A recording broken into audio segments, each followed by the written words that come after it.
Hello, welcome to Grief is Real, Big, Better Shared, the podcast everyone needs to hear but nobody wants to hear. I am Angela Hamblin Kelly, the administrator of the Baptist Centers for Good Grief, and I am joined here today with two of my incredible colleagues, and we're going to talk about grief in the new year.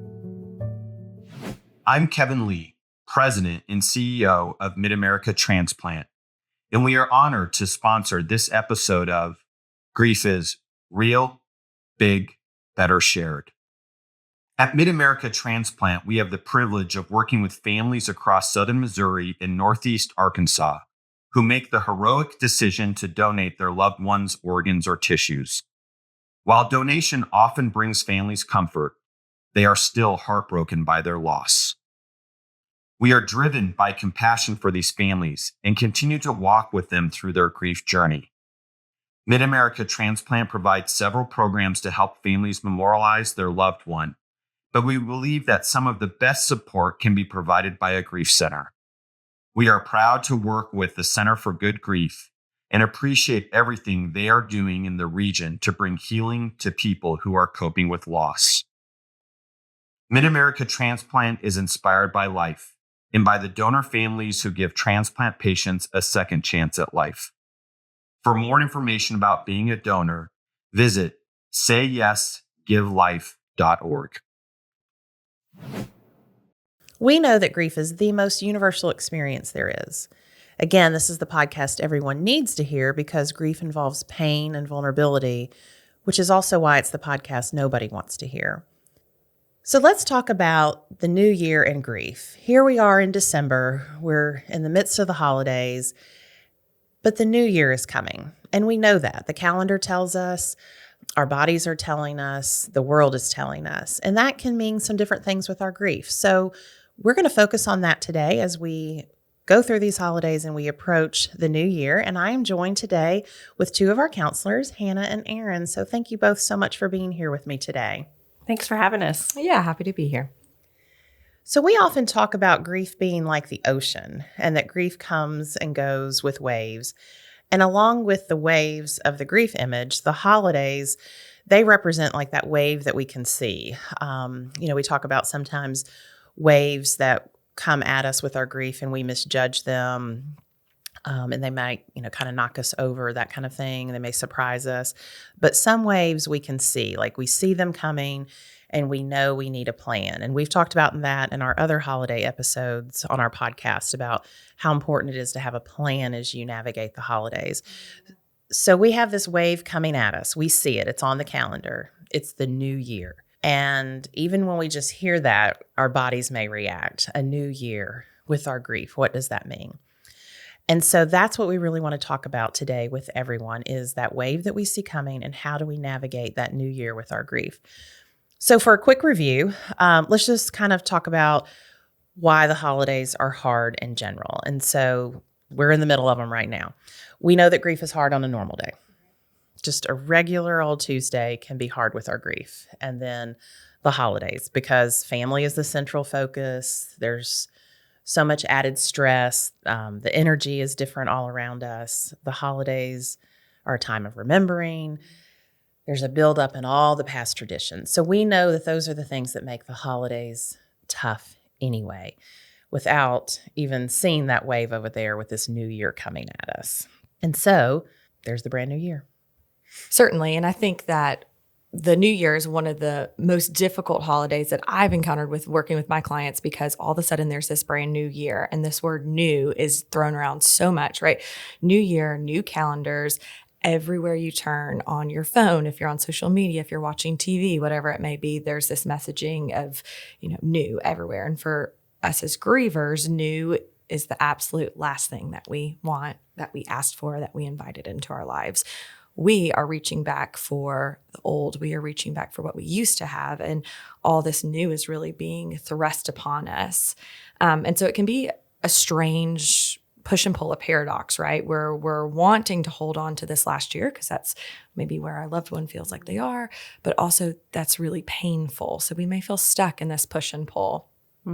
Yeah, that's such a good point. And we, as humans, we just generally mark time. That's kind of the way that one of the markers of how we, evaluate our lives and how we experience our lives. And I think that as grievers, we mark time differently than other people who are not in that season of life. We mark time in smaller increments probably than other people do. We're very aware of a week, a month, 6 months, a year, even more so than people, who are marking time with the new year coming up. So we've already been counting time probably more than the average person when New Year's comes up. We don't really need people to tell us that a new year is coming. We're very aware. And so that's just such a natural thing on the calendar. And January 1st is a date that can loom so large for grievers because it means something so different than what it means to the average person.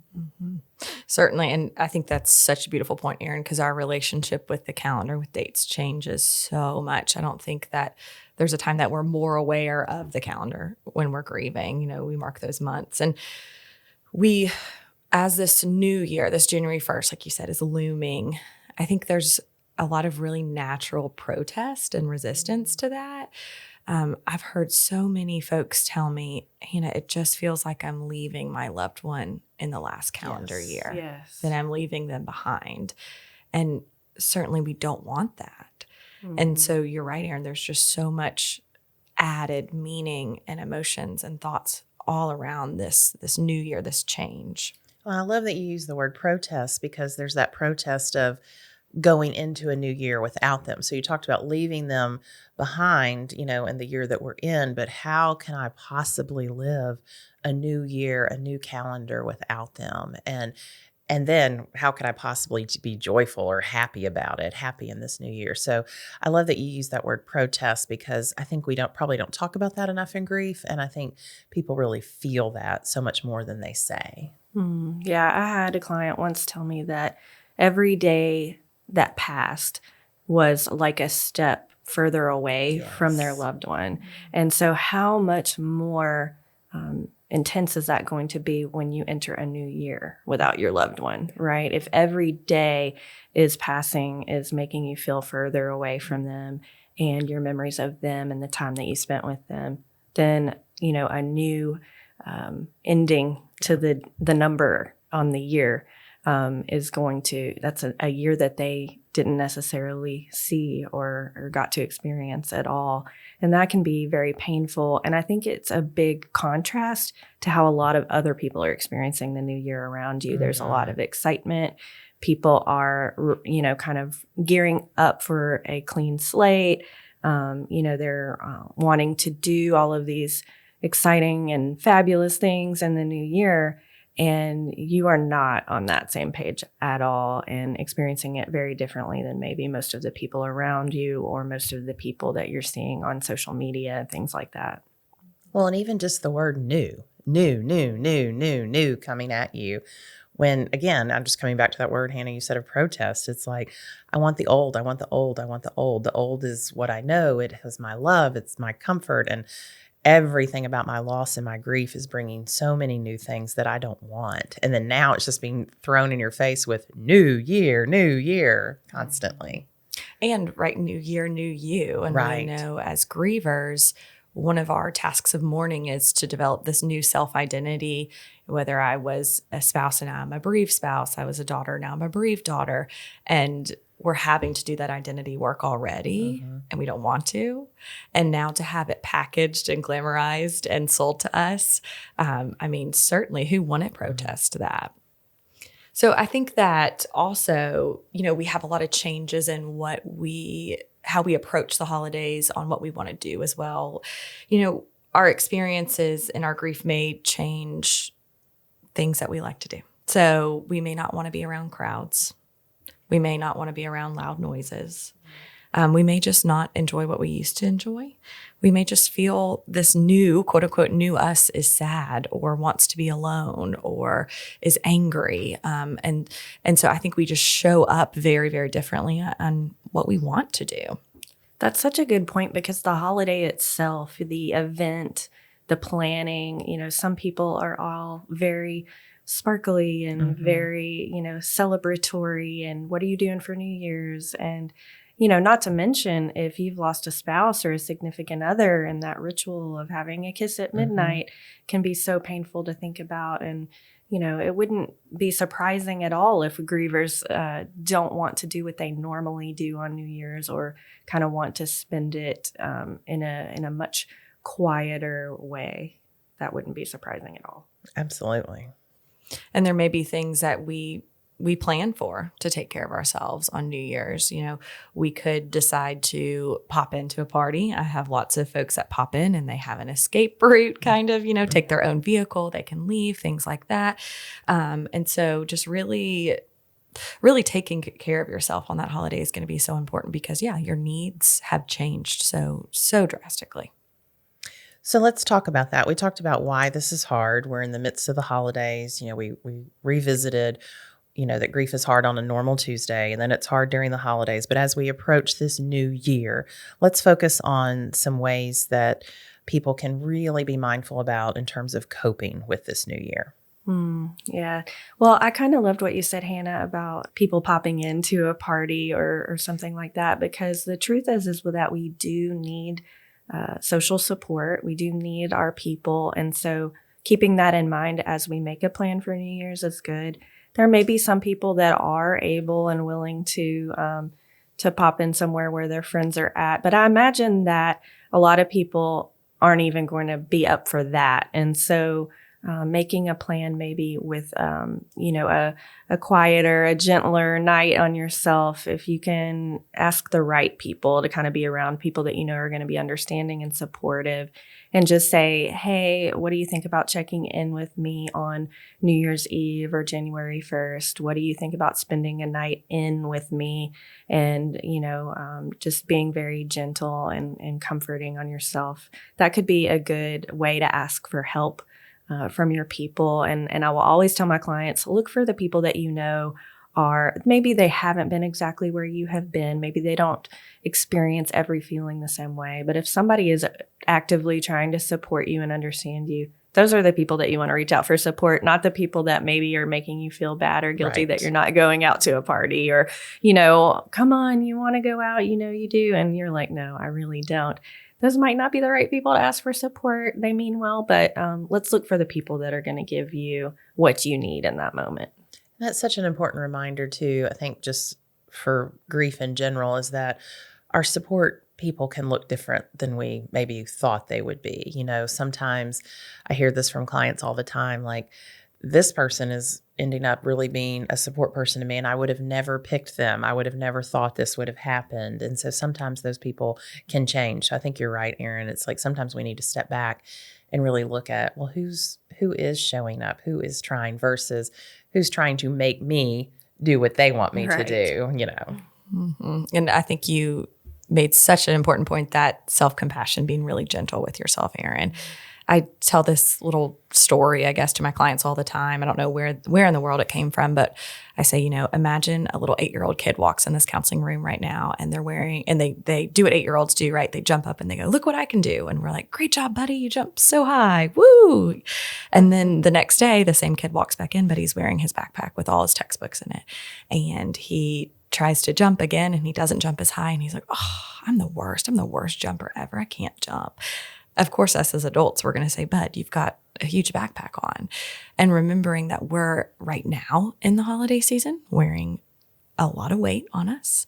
Going into the new year, we're wearing a lot of weight on us, and we are not going to be able to do the same things that we used to do because our capacity is shifting. And so with that, we want to remember the 5 ways that we grieve, how our grief shows up.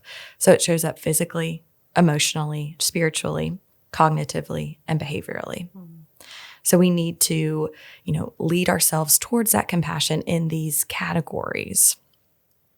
Absolutely. It's really important. It's just when we started the podcast, just kind of, let's just remember what grief is. Let's remember why grief is harder during the holidays. So let's talk about these 5 ways that we grieve a little bit, and how, approaching that new year, how they might show up, and how we need to lend that compassion. And I really like that, thinking about the compassion aspect of it.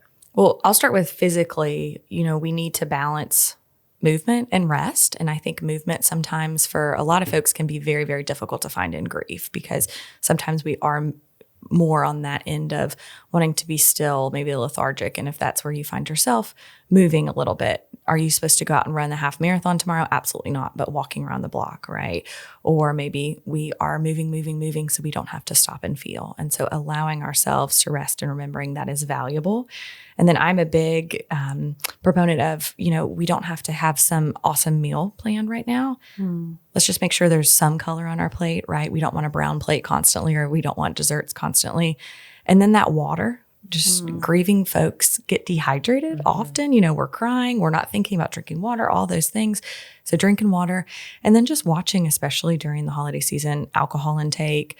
Lots of folks may be intaking more alcohol in a celebratory manner, and that could be a big pitfall for us as grievers, that alcohol area. And so just taking care of ourselves, and then also the light, right? It's dark outside. It's getting dark early. That's a time that maybe, we need to just turn inward and take care of ourselves physically a little bit more. And I just think balance, right? It's having a balance, because I hear people say, I'm just being lazy. I'm on the couch and watching TV. Well, there's also a real fatigue factor with grief. So your body does need more rest. Your body does need to be laid down more. And so just thinking about the balance and not kind of constantly comparing yourself to where you were before the death of your loved one and maybe how you were physically then. But, where is my balance today? Yeah. Grievers are so hard on themselves. And we hear so often what people think they should be doing or how they should be feeling. And as we talk about like how grief affects us emotionally, well, first we know that physical and emotional connection exists and is very intense, so what you're doing with your body affects how you feel and vice versa. But also just as a griever entering the new year, all of the thoughts and feelings are going to be so confusing and so many different feelings existing at the same time. So just understanding that, you're probably going to be feeling overwhelmed or conflicted even. You may be somebody who's always enjoyed kind of the clean slate of the new year. And so you're feeling really differently about it than you normally do. So emotionally, you are going to be experiencing a lot, and just having that self-compassion and just kind of that acceptance that feeling is what it is right now, and it won't last forever, and just giving yourself permission to feel it in the moment. And that kind of goes the same spiritually as well, just that how you're feeling about any faith beliefs or spiritual beliefs that you have, they may be shifting, they may be different. A lot of times we look at New Year's as a time of renewal of faith, and maybe that's not where you're at this year, and that's okay. Give yourself some time, maybe to get there a little bit more slowly than you normally would, or just to be in a different place than you normally expect to be this time of year. So let's talk about the cognitive ways our grief shows up, and especially here in the new year. And I like a lot of what you both have said about the physical and the emotional and the spiritual, because we're having these feelings and these reactions in our body, and then our brain starts like giving us all the shoulds. You should be doing better. And maybe the world is telling us that too, right? But then the brain grabs onto that. You should go to that party because they invited you. They care about you. They love you. I'm like, well, we're not at the behavioral ones yet, but when we get there, I like normalize going to bed at 10 o'clock or 9 o'clock on New Year's Eve. Like, Right. what's wrong with that? So the brain holds on to these things, these messages, and we start beating up on ourselves, like you were saying, Erin, like I should be doing this, I should. But also with the cognitive aspect is brain fog. And really want the grievers to hear this. When you're reflecting on the new year, and you're hearing new, and you have that protest we were talking about of I want to be the old, your brain can get kind of going back, playing through the movie. Like, was that real? Did that really happen? Are those the events? And really reliving the loss. And if it was, an expected loss, maybe the days and months that led up to it, or if it was unexpected, or kind of getting your brain will go back into that shock in those areas as well. And so it can kind of get stuck, and all of a sudden your brain's not working, you're not remembering things. And then we hear, and I know you both have heard this too, I feel like I'm going backwards. Yes. And so, like, all of this, I thought I was doing well. And a lot of that is the cognitive reaction to our grief at the new year, because you're being forced with these new, holly jolly new, but your brain is reliving everything that you've been through. And it's really trying to sort out, did that in fact really happen? Is this really my new reality? And that is really complicated at the new year. Yeah, as you were talking, the word regression kind of came to mind, not because grievers are regressing, but because they often think they are. Yeah. And, the new year can be a time too where we're like, oh, we need to get our ducks in a row, or herd our cats or whatever, get things together, right? And as grievers, maybe we feel like we have never been further from having things together than we ever Absolutely. have. So maybe this isn't the time. Right. This new year is not the time to try to get things together. It's just, you are in a different place with a different set of skills, a different, reality that you're dealing with than you normally are.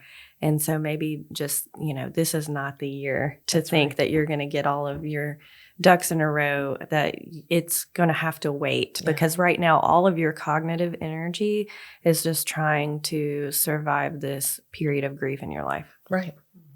Yeah. And I think it's so important too to normalize that. I think that we are sold sometimes by society, maybe by ourselves, that we are supposed to have our ducks in the row, right? And grief is natural and normal. Every single grieving individual grieves in these 5 ways.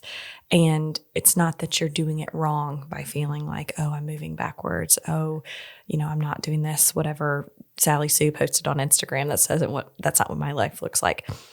There's value in where you are right now. It's important to spend the time to allow yourself to grieve. Yes. Because if we don't take the time this January 2nd, we may still be, doing that same work in the same place next January 2nd. And so there is value in wandering through so many of these grief reactions and all the things we listed.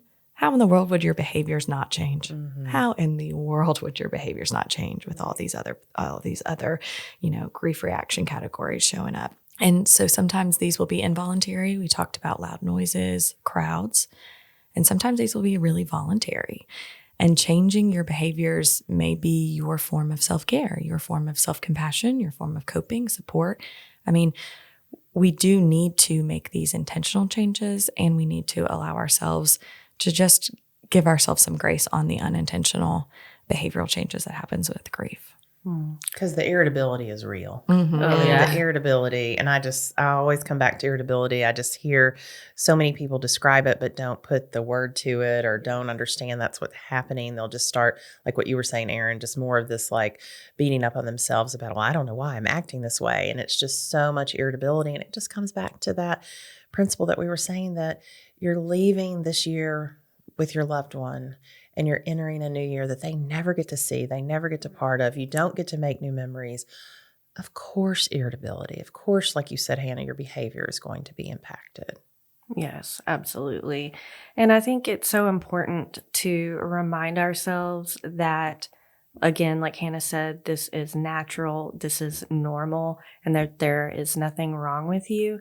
And that, you may be kind of judging the way that you're showing up, and other people in your life may be kind of judging the way that you're showing up if they don't understand grief. And we may need to remind ourselves, we may need to look at that self-talk and remind ourselves, this is natural, this is normal, this is a part of my grief, and I can have some self-compassion even when I'm showing up differently than I usually do or that I would want to. I also think it's important to note that sometimes hope shows up. If this isn't your first new year without your loved one, you may be sitting in a different place this year, and you may, be reflecting right now and thinking, oh, yeah, I was there last year or the last 2 years, and maybe hope is showing up a little bit more. So we don't want to leave hope out. Hope is like a little light, and sometimes it's a very tiny dim light for some people, and then it gets bigger and brighter for some others. And hope can come and go as well. We know that it can ebb and flow with those waves of grief. And sometimes when people are approaching the new year, there is some hope of, I am working hard on my grief and I am seeing how I am living and grieving. And here comes another wave. And I feel like maybe I have some plans and I'm prepared and I know how dosing my grief can help me with this. So I do think we have to give shout out to Hope a little bit because, again, Hope is such a individual little light for all of us. Mm-hmm. Well, and I don't think that, there would be decades-long grief counselors or years-long grief counselors if we didn't find that hope. And I've had so many clients sit in the chair and go, oh my gosh, Hannah, can you remember when I was sitting in this chair last year? Yeah. What a different place I'm in than I was last year. And it felt impossible to be in the place that I'm at right now. And so that's also that self-compassion is, look how much work I've done. Mm-hmm. Some folks may be reflecting on how much work they've done on their grief and that they are able to find that hope and that elusive joy that can start to slowly come into our lives, even when we're grieving, even with the new year, as we maybe bring our loved one with us into the new year, which I think is the goal. Yes. Oh, I love that so much. Bringing your loved one into the new year in whatever ways you can think to do that creatively, just as you think about them and the memories and carry them in your heart, or even doing tangible things, to remember them, any sort of rituals or, objects that you might have that you want to place in your house or carry around that help you to think of them in the new year. And going back to that hope piece as well, we say around the Grief Center a lot that if you don't have any hope right now, if it is maybe early on in your grief or you're just for whatever reason having a hard time experiencing hope on your own, that because we have seen this work for so long and because we know that people do get better, that you can borrow some hope from us until you are able to see it for yourself. Because we know that you will be able to see it for yourself eventually. It just might not be right now. That's right. So we can hold on to that hope for you. And that kind of goes into a really neat coping skill that we like, which is using mantras or creating some kind of self-talk scripts for ourselves, just some really short words or phrases that we can say to ourselves when we are dreading the new year or experiencing a lack of hope, some things that we can say to ourselves to replace maybe Happy New Year or things like that are not comforting to us right now. We can come up with our own that are comforting to us. Like, as cliche as it sounds, so many of my clients just really resonate with one day at a time. We don't have to look at this whole new year, this whole expanse of time, one day at a time. That's right. A mantra that a lot of my clients resonate with. Mm-hmm. Mm-hmm. Or I think something as simple as, I choose to bring you with me. Mm-hmm. I choose to bring you with me into 2025, 2026, whatever it may be. I choose to bring you with me. Let's think about some of those things that come with the new year that are not helpful. Hannah, you said a great one earlier. New year, new me. Mm-hmm.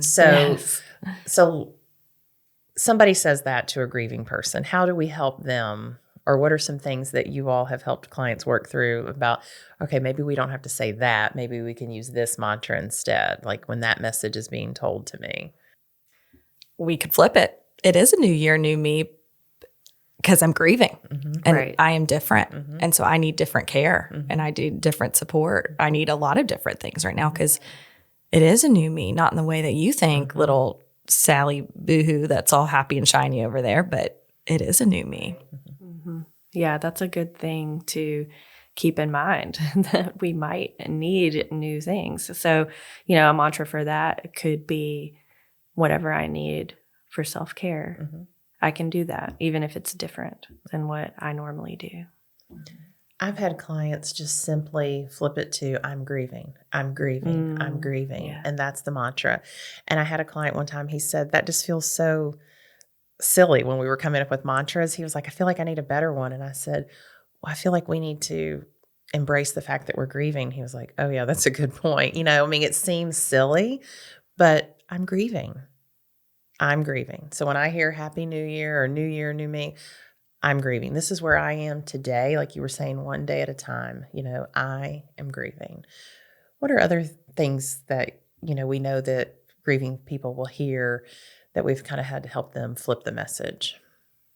Well, I'm thinking about like that idea of clean slate or starting fresh. And I think a lot of grievers would hear that and say, but I'm a mess. I am obviously not starting off with a clean slate or a fresh start. I'm bringing this grief into the new year with me. And also, I don't want to have a clean slate. I want to bring my loved one and our past and our memories and our experiences into the new year with me. So I think a mantra for that could be, I'm showing up how I'm showing up. I'm bringing stuff from the past with me. I'm bringing my grief with me. I'm bringing my loved one with me. And I think that's really complicated because it's hard to separate the stuff you're bringing with you from bringing your loved one with you. And that's okay to not feel like there's going to be this fresh start, that you're going to be able to start from a point of feeling like you don't have any baggage. I think that's unrealistic for grievers and probably something that they don't even want. There are things from the past they want to bring with them, and that's okay. And we want everybody to feel good about bringing their loved one with them. And really where I'm going with this is the whole New Year resolutions. Yes. Those So old things. let's talk about that, because what's your resolution? Do you have, that gets thrown at grieving people, or we must have a resolution. And let's just admit, we know how resolutions go. Do people even keep up with them past January 3rd? I'm not really sure. But let's talk about grieving people being pushed into a resolution and what they might do to themselves with that because of what we talked about, the shoulds that we do to ourselves, Well, I'll jump, I think, just right to where most of the resolutions go, right? Body image, movement, things like that. Yes. And, all of the gyms are going to be packed. All of the signups are going to start. Everyone's going to start moving their bodies for a week and a half. And I think saying to ourselves, I'm doing enough, or rest is productive. Yes. Yes. This is valuable. Yes. I'm not wasting my time by resting. Right. Now, I know we're kind of giving you some paradoxes, right? We do need to move our bodies, but as a grieving person, is it realistic for you to be in the gym every weekday morning at 6:15? Probably not. Maybe for some folks, but probably not. And so I think that sense of like movement and exercise, moving our bodies when we can, and knowing that rest is productive, that balance element. Yeah, and I have to talk to my clients a lot just on regular days, not even with the new year, but just on regular days, about how your capacity for what you normally do is less than, it has been. So you can't expect yourself to be doing the same things to the same level, even on a normal day. So let's not add to it. Also with resolutions that may be unrealistic when you're at your best, Right. much less when you're grieving, and so your capacity is limited. So just keeping in mind what is realistic for you. If you do want to set some goals in your grief, then that's okay. Just being realistic and kind to yourself, and setting goals that are not going to bring you shame, but are going to be kind of good for you, for yourself to complete, such as, a resolution could be, I'm going to be kind to myself in my grief. Those kinds of resolutions we could get behind maybe. Well, and if you listen to this podcast, you know that we talk about dosing. So we will tell you now, listeners, that we can get behind a resolution of, I'm going to work on dosing my grief, and that's a way to carry your grief into the new year, right? I'm going to bring my loved one with me, and I'm going to visit with my grief through dosing, and I'm going to take care of myself through dosing. Now, that's a resolution we could really support. Sure. Yeah. This year, the kitchen may not be clean every night. We may not load the dishwasher every night. And maybe that's part of our dosing, right? Is that we just don't have that capacity for that, but we do have capacity maybe to sit with our grief for 5 minutes. And I think we talk about dosing really theoretically. And sometimes I think those examples can be helpful. I'll use a personal example for me. We just had a really big family event. Everybody was together, and we've had somebody that we love die. And some of my sweet family is a little grief avoidant, but we were able to all wear something that represented that loved one. And so my sister had a ring. I had a ring. My grandmother had some earrings. We all just did these really small things. And we talked about it probably for 15 seconds because that's all my family could hold right then, right? But that was dosing. Mm-hmm. Yeah. And that was a huge win, right? Celebrating those wins. Okay, the kitchen sink is full. That's all right. And I did this today. I looked at a picture of my loved one today. Yeah. That's such a good example of being realistic in what you're expecting from your grief. We hear sometimes, or I've heard from clients that I've worked with, well, this year I'm going to make it a goal, especially when it's the loss of a spouse, that I'm going to clean out that closet. Mm-hmm. And I always try to separate that from a resolution and a goal from the new year. Like, well, tell me about that. Is that, where is that coming from? Is that something you're wanting to do? Normally when I ask that, no, I don't want to do it, but I feel like I should. So back to those shoulds and what people are telling us. So, that's something too that we would just tell you to take a little extra time and really think that through. Am I doing this because I feel like I'm ready and I want to, and I kind of know what I want to do with some of the different stuff? Or is it more like a should? And if it's a should, that feels like a resolution, and maybe we should just let that sit for a while. Yeah, and I think maybe thinking of the idea of using a mantra over a resolution, if you want to call it a resolution, that's fine. We can, it's semantics. But I think that thinking something to yourself that is a little bit more of a comfort, a little bit more of that bringing hope in instead of a goal or something that you want to accomplish, just thinking about what can I tell myself that is going to help me get through this moment of grief, this particular time of year that's very hard, like January 1st. What are some things I can tell myself? And I think, a really helpful thing maybe to tell yourself is that January 2nd is coming, January 10th, January 31st is coming, and that people are going to quit talking about the new year really fast. That's right. And this part of your grief isn't going to last forever. A guide instead of a goal. I think that can be. Love that. Yeah. Okay. Well, thank you so much, Erin and Hannah, for being here today as we talk about grief in the new year. I am just so honored. I need you both to know how honored I am to know you. And it is such a privilege to work with you. And it is a privilege to our community that you are here to, help support and guide our clients, especially through these hard days as the holidays and into the new year. So thank you both. Thanks for having us. Absolutely. So we know that the new year is coming. We see it on the calendar. It's approaching. But we also know January 2nd is coming and January 31st. And then March will be here. The sun will be back out. We'll have longer days. Grief comes just like the seasons come. And we hope that you know that grief is something to be carried with you and carried forward. It's not something to leave behind. So we say to our listeners that we know that grief heals. Let me say that again. Grief does heal. But we know that grief needs attention and care. Grief needs support and patience. Be patient with yourself this holiday season. Remember that your grief is a reflection of your love, and you are not alone. The world is full of grievers like you. To learn more about us, you can visit our website at www.baptistgriefcenters.org. You can visit our YouTube channel, Baptist Centers for Good Grief. And remember, grief is real, big, better shared. We'll talk soon.